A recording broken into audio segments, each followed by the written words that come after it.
Tonight, we report on why the Gorge Amphitheater's owner might not have to pay back taxes and when Grant County's new judge will be sworn in. What's happening in sports, Bob? The UW may use 2 quarterbacks in their season opener with Boise State, and the Cougars may have to postpone their opener with Portland State. Let's take a quick peek at our Weather Center forecast. Hi everyone, today in Moses Lake, tying the record high temperature, there is rain in the forecast and also much cooler temperatures. I'll have all the details just ahead with your extended forecast. I'm Amber Jenks, and we have all this and much more on iFIBER 1 News. From the iFIBER 1 HD studio here in the heart of the Columbia Basin, this is iFIBER 1 News. Your #1 source for local news, sports headlines, and our very own Weather Center forecast covering the entire Columbia Basin. This is iFIBER 1 News, and it starts now.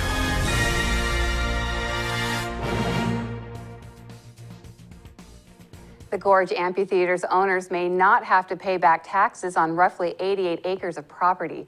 The Grant County Commissioners were split in 2 parcels of land. Live Nation and Istar Blues asked to be included in the current use program for agricultural land or land used for public benefit. They decided a roughly 24-acre parcel, which includes the stage, shouldn't be included in the program. But a larger 87.5-acre parcel, including the parking lot, is included in the program. The commissioners agreed about the larger piece of property, and the companies won't have to pay the roughly $350,000 in back taxes, penalties, and interest. The commissioners asked Assessor Melissa McKnight to waive the roughly $180,000 owed for the smaller piece of property. McKnight declined the commissioners' request and is seeking the owed taxes. A record amount of fire retardant has been flown out of the U.S. Forest Service air tanker base in Moses Lake to combat wildfires this summer. Reporter Devin Higgins has a story.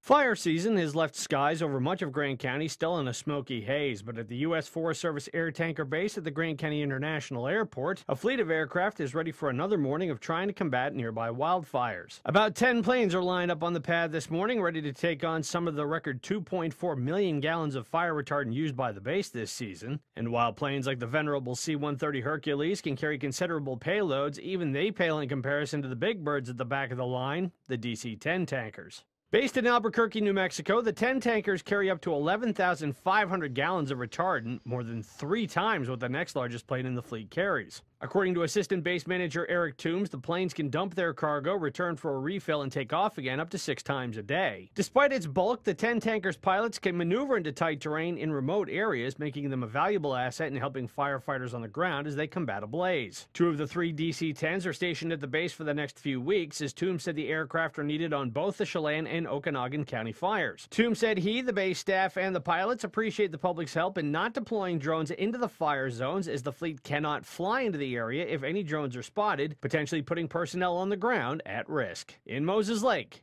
Devin Higgins for iFIBER 1 News. REC Silicon has another chance to prove its property was worth less in 2012 than Grant County thought. Thurston County Superior Court Judge Mary Sue Wilson ruled the State Board of Tax Appeals didn't consider all of the evidence when it determined the company's plant in Moses Lake was worth $904 million. The ruling was the latest action in the 6 years of disputes between the company and Grant County Assessor's Office about the value of the polysilicon plant and its property. The judge ruled the State Board made a mistake when it didn't consider the report of one of the company's experts. The expert used a revenue forecast produced in October 2011 rather than in August 2011. Wilson noted the State Board didn't explain its basis for rejecting REC Silicon's appraiser's method. Prosecutors dismissed a burglary charge against a transient accused of taking tools from an open garage and still achieved a 1 year and 5 months in prison sentence. Deputy Prosecutor Mark Laminger moved to dismiss charges in Grant County Superior Court of residential burglary and possessing stolen property in the 2nd degree against Terry Osborne, a 29-year-old man. The decision came after a judge did not find enough evidence that Osborne committed residential burglary to hold him on bail. Chief Deputy Alan White stated another person committed the burglary. Osborne admitted he violated the terms of an earlier sentence in a 2014 case. The suspended sentence was revoked and he will serve 1 year and 5 months in prison. Now we take a look at people being sought by law enforcement. This is Sheriff Tom Jones with the Grant County Sheriff's Office. Each of the people you see here have a warrant for their arrest. If you see any of these people, we ask you do not attempt to detain or apprehend them, but call us at 509-762-1160 or send us an email at crimetips@co.grant.wa.us. If the person is presenting a danger, call 911. With your help, we can bring these people to justice and make our community safer. We'll be back right after this.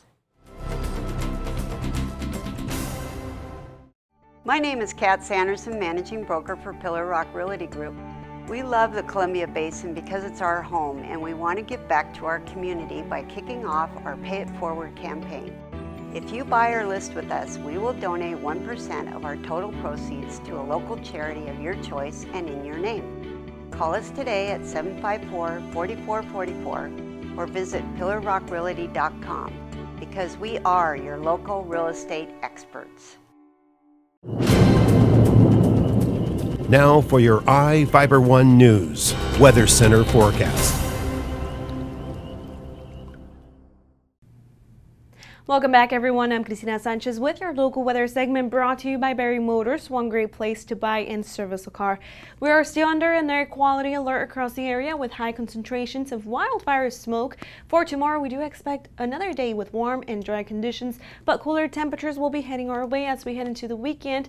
For tomorrow, another warm day, but for Friday afternoon, slight decrease in temperatures. For this day, our high temperature right around the mid-90s for us here in Ephrata. Our record high temperature was set back in 1972 for this day, and the high temperature was 97, so we were a couple of degrees shy from tying that record high temperature. Our average high is right around the mid-80s this morning, in the lower 60s. We started off the day in the low 60s. Our average low is in the mid-50s. Our sunset at 7:50. For you in Moses Lake, your low temperature this morning in the mid-50s, quite cool, and today's high, tying that record high temperature set back in 2011, and the record high was 95 degrees. Currently, it's quite hot out there with sunny skies, hazy conditions, low humidity, and winds blowing from the south between 5 to 10 miles an hour. Dry conditions will continue within the next 24 hours for us here in the Columbia Basin, but there is a low pressure system off the Pacific that will be moving into the area, bringing chance for showers and thunderstorms as we go into this Friday for the Cascades and also along the coast as we go into Friday night. That's whenever we'll have a best chance of showers across our Columbia Basin, and also for Saturday nights once again. And also in Saturday morning, we'll have that slight chance of showers across the region, especially to our west, and for the Cascades, showers starting off for Friday. Now, as far as high temperatures for this Thursday afternoon for you in Seattle, in the lower 80s, mostly cloudy skies. Long Beach, your high temperature in the low 70s. Yakima, mid-90s as a high temperature. Sunny conditions, hazy conditions will continue across the area for you in the northwest. Your high temperature in the lower 90s, well above normal for this time of year. And within our Columbia Basin, high temperatures right around 7 to 8 degrees above the average high temperature for this time of year in the lower 90s. Sunny skies and once again hazy conditions. Royal City, your high temperature in the mid-90s and areas of smoke across the area. Our high temperatures will have a decrease for Friday afternoon. Highs only in the mid-80s. Mostly cloudy skies by then within our Columbia Basin. Then for Friday night, that's whenever we do have a good chance of showers across the region, and also as we go into Saturday, but with breezy conditions. High temperatures on Saturday in the mid-70s, so finally we'll have that relief in temperature. Sunday afternoon, mostly cloudy skies, highs in the mid-70s. Then we'll be warming up, but just a bit into the upper 70s as we begin the next work week. Low temperatures will be right around the low to mid-60s. To save some energy, I've used Einstein's mass energy equivalents to design the haptic suits you see in front of you. They will maintain our core body temperature while we completely turn off our heat and air conditioning. With the money we save on our Grant PUD bill, I'll be expecting that trip to Disneyland this year. You don't need to be a super genius to save energy and money. Visit grantpud.org to learn how. Well, after blowing a big lead the previous night, the Mariners had a comeback of their own, knocking off the A's 6-5 at Safeco Field. The M's were down 5-0 early in the game until Nelson Cruz launched his 38th homer of the season to deep left center field. Logan Morrison then crushed a 2-run shot in the 4th, closing the gap to 5-3. The M's kept the scoring going in the 5th with a big Austin Jackson RBI single plating Cano and Cruz. Seattle's bullpen held strong, pitching 8 2/3 innings without giving up an earned run. Tom Wilhelmsen picked up the save for the M's as they held on to win it 6-5. The big hit of the night went to Robinson Cano, a bloop double to left in the 7th inning. It was Cano's 30th double of the season, making him the first player in the major leagues to begin his career with 11 straight double seasons. UW coach Chris Peterson says he's not opposed to using 2 quarterbacks in the season opener with Boise State September the 4th. In fact, the entire starting offensive unit could be in flux due to its youth and inexperience on the college gridiron. Offensive coordinator Jonathan Smith said the O-line will look entirely different than it did in January's Cactus Bowl. And with that in mind, questions if 205-pound true freshman Jake Browning should be, quote, thrown to the wolves. Peterson said he'll do whatever he thinks gives the team its best chance of winning. Junior Jeff Lindquist and redshirt freshman KJ Carter Samuels are the other 2 signal callers on the team. Well, the Cougars are mulling the idea of rescheduling their September 5th home opener against Portland State. Poor air quality from wildfires has athletic director Bill Moose reaching out to the University of Idaho, inquiring about the possibility of moving the game indoors to the Kibbe Dome. But the dome's capacity of 16,000 is half that of Martin Stadium. If Wazoo can't find a different venue, the game will be rescheduled. Finding a mutually agreeable date might be tough, though. The Vikings host Western Oregon on Wazoo's bye. Portland State's bye clashes with the Cougars' home game against Wyoming September the 19th. The game with PSU may just have to be put on hold until after the Apple Cup on November the 27th. Well, if you're a fan of the action on the pitch, you'll get a kick out of this incredible effort by goalie Craig Gordon at the 53rd minute of the Malmo Celtics soccer match. It's CNN's play of the day. Masterclass against Juventus, and Shunsuke Nakamura. That's a shot parried by Gordon and saved brilliantly the second time from Rosenberg. Gordon's doing his bit to keep Celtic. Well, if I put 2 outstanding saves since, and this double save, the opening strike could really have caught him unawares. He's hit it so early. But wow, that's amazing reflexes by the Celtic keeper. Malmo took the fuss 2-0. We'll be back after this short break.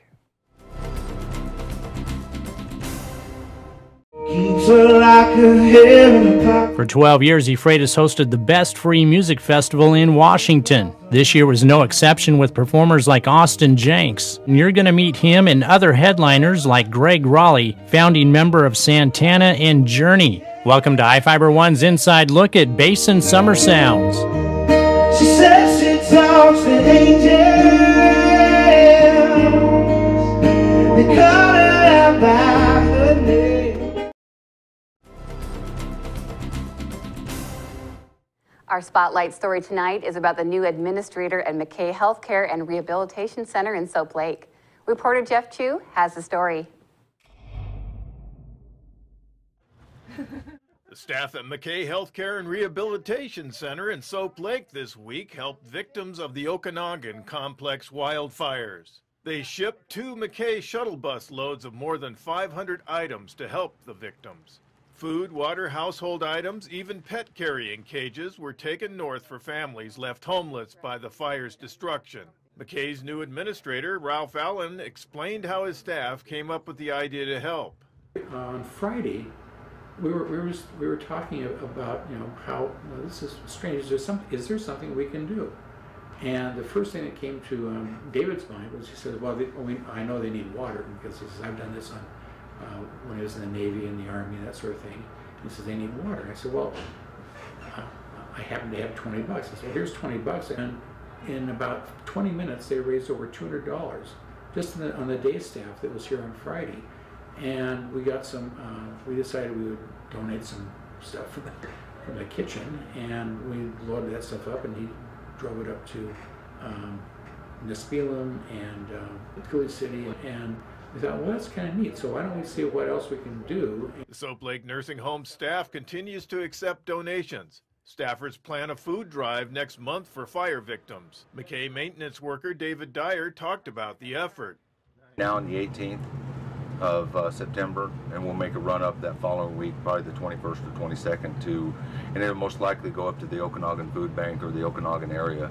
Dyer and his wife Flora, who also works at McKay, took a second load north on Tuesday morning. The Soap Lake Nursing Home's outreach to the region's communities is highly supported by McKay's new administrator, Ralph Allen. Allen, who led McKay from 2008 to 2010, discussed why he returned to the post last month. He called me back. We had some differences of opinion at the board level, let's put it that way. And so I gracefully left. He last worked in Idaho Falls. Allen, with more than 30 years of experience in nursing home administration, has a second home with his wife in 9 Mile Falls near Spokane. I accepted the job because I like this place. It's a historical institution and part of the fabric of Soap Lake in this little part of Grant County. And I don't want to see it fail. The 42-bed nursing home with beds to fill has struggled to replace its decrepit heating system boiler through fundraising and a failed levy election. The problem was solved when the Paul Lozier Charitable Foundation recently awarded the nursing home a $98,000 grant to buy Columbia Basin Hospital's used boiler in Ephrata. The 75-year-old boiler was recently replaced and is now in operation. Another dream of Allen's is to develop about 15 acres of land south of the McKay complex into a naturopathic health care center. Allen said it would complement Soap Lake's healing water, spa, and natural medicine. I'm Jeff Chu for iFIBER 1 News. We'll be right back after this. Quincy Foods, LLC, a subsidiary of Norpac Foods, is seeking motivated individuals to fill the positions of general laborer for their corn harvest season. They have full-time seasonal openings, must be 18 years old and older, willing to work swing shift. Great people to work for in a challenging food processing environment. Apply at 222 Columbia Way in Quincy between 8 and 5 p.m. Monday through Friday, or online through WorkSource. Quincy Foods is an equal opportunity employer.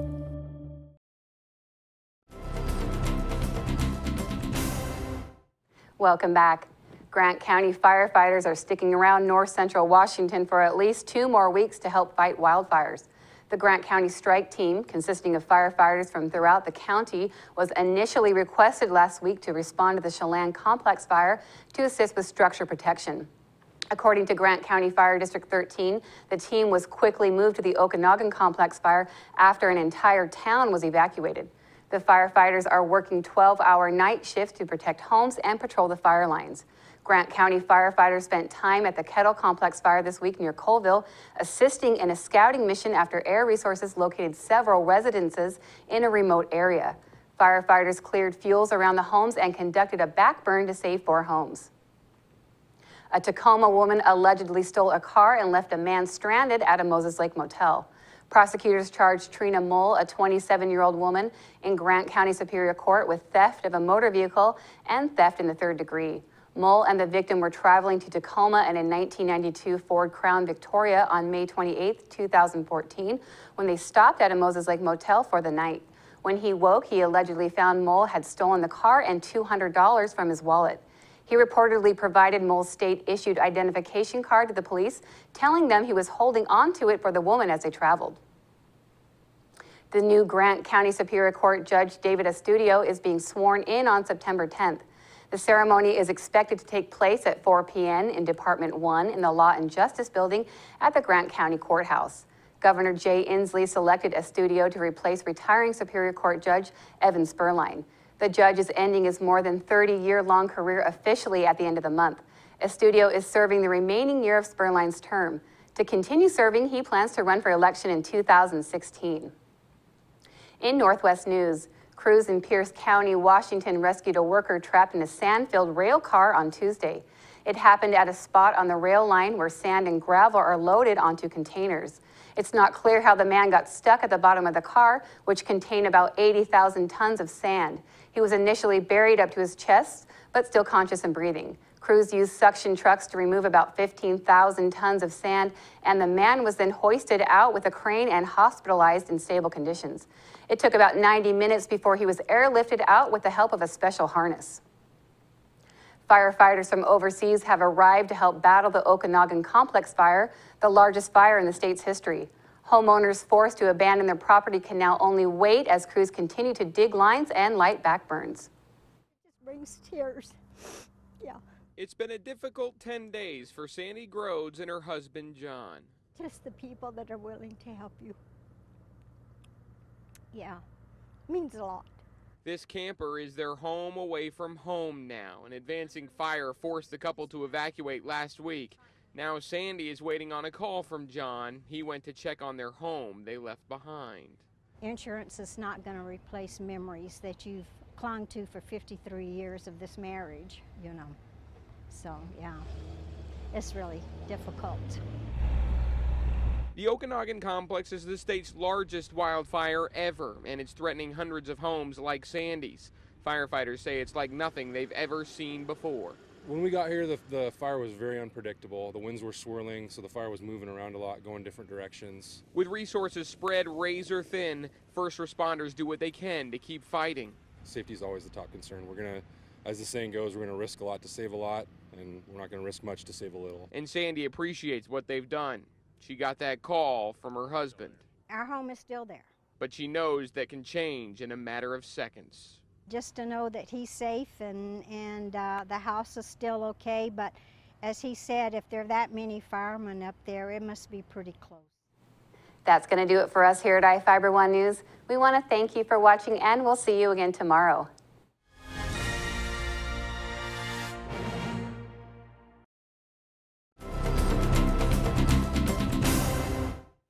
Welcome back. Moses Lake native James Sauceda is Big Bend Community College's new STEM director. His new role is lead administrator of the college's $4.4 million federal STEM grant. The money is to help the college increase student enrollment and transfer to universities to study science, technology, engineering, and math. Sauceda graduated from Big Bend in 2004 with a transfer degree, allowing him to enroll at Washington State University. He graduated with a bachelor's in mechanical engineering in 2009. He is working to earn his master's degree in mechanical engineering later this year. Big Bend President Terry Lees stated that James' story is an example of what they hope to achieve with the STEM grant. He's a local high school graduate who earned his degree and returned to the area. About 600 fruits and vegetables were entered at an exhibit at the Grant County Fair this year. Reporter Jeff Chu spoke with Master Gardener Trudy Walsh to see how the produce is judged. The heat and smoke from wildfires this summer reduced the number of tomatoes entered in the Grant County Fair fruit and vegetable exhibit. So says Master Gardener Trudy Walsh, who is co-superintendent of the fair's agriculture building with Master Gardener Karen Fowler. Walsh says growing conditions made it difficult for blossoms to set on the tomato plants. Despite the gardening issue, about 600 fruit and vegetables were entered at the exhibit. Walsh said vegetable and fruit gardening is getting more popular. Absolutely, and composting and the whole buying local and knowing where your food comes from. And one of the things I'm a big proponent of, and I go around and I've gone to schools and things teaching, is container gardening. So even if you're living in an apartment, you should be able to grow your own vegetables, grow your own fruits, and compost. Some of the more unusual homegrown entries included a long trombone squash, purple tomatillos, purple cherry tomatoes, 3 massive onions, and a pumpkin that ripened to orange a month early. Kids also had fun with what they grew. I'm Jeff Chu for iFIBER 1 News. Prosecutors dropped felony charges against an 80-year-old Wilson Creek man for taking his ex-wife out of a nursing care facility on Christmas. Deputy Prosecutor Ed Owens asked Grant County Superior Court Judge John Antos to dismiss charges of unlawful imprisonment and reckless endangerment against Philip Pearson. The case was being moved to Grant County District Court, and Pearson faces 1 count of custodial interference.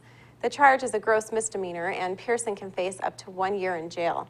Pearson reportedly took his ex-wife out of the McKay Health Care and Rehabilitation Center and drove the 77-year-old woman to his home in Wilson Creek. She was in the facility to receive end-of-life care and was unable to make decisions.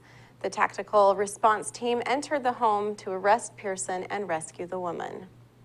In Northwest news, 3 firefighters are dead as raging wildfires continue to grow in central Washington and more residents are being forced to evacuate. Cairo's Natasha Chen has the story.